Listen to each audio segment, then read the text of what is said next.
Assalamualaikum warahmatullahi wabarakatuh. Perkenalkan, nama saya Siti Maspuroh. Saya dari SMK Mutiara Terpadu Pelabuhan Ratu. Alamat saya Jalan Tangkolo, Kampung Sampora, RT 01 RW 05, Desa Sampora, Kecamatan Cikidang, Kabupaten Sukabumi. Saya dari Prodi D3 Keperawatan, kelas 1B. Di sini saya akan menjelaskan sedikit materi tentang konsep dasar bahasa. Bahasa yaitu alat verbal yang digunakan untuk berkomunikasi. Sedangkan berbahasa yaitu proses penyampaian informasi dan komunikasi. Pengertian bahasa ditinjau dari dua aspek. Yang pertama ada teknis dan yang kedua ada praktis. Teknis merupakan seperangkat ujaran yang bermakna yang dihasilkan oleh alat ucap manusia. Sedangkan praktis merupakan alat komunikasi antara anggota masyarakat yang berupa sistem lambang bunyi yang bermakna. Ragam bahasa itu meliputi dua, yaitu lisan dan tulisan. Lisan merupakan kalimat pendek-pendek atau terputus-putus, sedangkan tulisan yaitu penggunaan bahasa yang ditulis perlu lebih cepat. Ragam bahasa dari segi norma itu terbagi menjadi dua, yaitu ragam bahasa baku dan ragam bahasa tidak baku. Ragam bahasa baku adalah pemakaian kaidah yang berlaku, baik kaidah ejaan atau kaidah tata bahasa. Sedangkan ragam bahasa tidak baku yaitu penyampaian menyimpang dari kaidah yang berlaku. Bahasa Indonesia yang baik dan benar itu merupakan digunakan untuk seseorang dalam kesempatan dan situasi yang berbeda.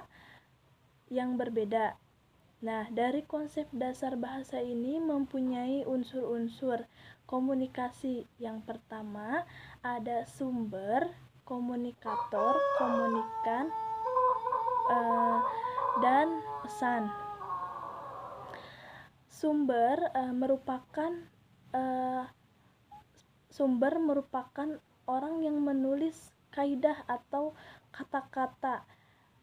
Komunikator adalah orang yang menyampaikan pesan yang sudah ditulis oleh sumber. Nah, komunikan orang yang menerima pesan dari komunikator. Sedangkan komunikan itu menerima pesan dari komunikator. Di situ ada yang namanya feedback atau umpan balik. Feedback ini percakapan antara komunikator dan komunikan. Sedangkan pesan itu yang ditulis oleh sumber. Di sini ada sejarah perkembangan bahasa Indonesia. Sejarahnya yaitu pada peristiwa Sumpah Pemuda tanggal 28 Oktober tahun 1928 ditetapkan bahasa Melayu menjadi bahasa Indonesia. Sering diikrarkan Sumpah Para Pemuda Nusantara pada tanggal 28 Oktober tahun 1928 Jakarta menjadi titik awal perkembangan bahasa Indonesia menjadi bahasa nasional.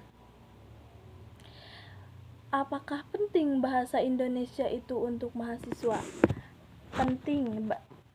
Bahasa Indonesia itu penting bagi mahasiswa karena banyak mahasiswa, apalagi di perguruan tinggi, itu banyak mahasiswa yang dari luar kota maupun dalam kota masuk ke perguruan tinggi itu memakai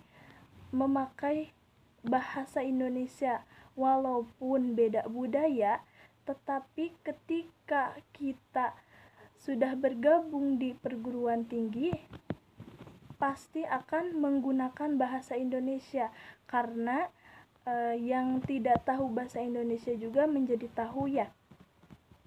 Jadi bahasa Indonesia itu penting bagi para mahasiswa walaupun beda budaya. Kesimpulan dari konsep dasar bahasa Indonesia ini yaitu bahasa yang baik dan benar itu bahasa Indonesia yang penggunaannya sesuai pemakaiannya dan sekaligus sesuai dengan kaidah yang berlaku. Sekian dan terima kasih. Maaf bila ada kata-kata yang kurang berkenan di hati Bapak.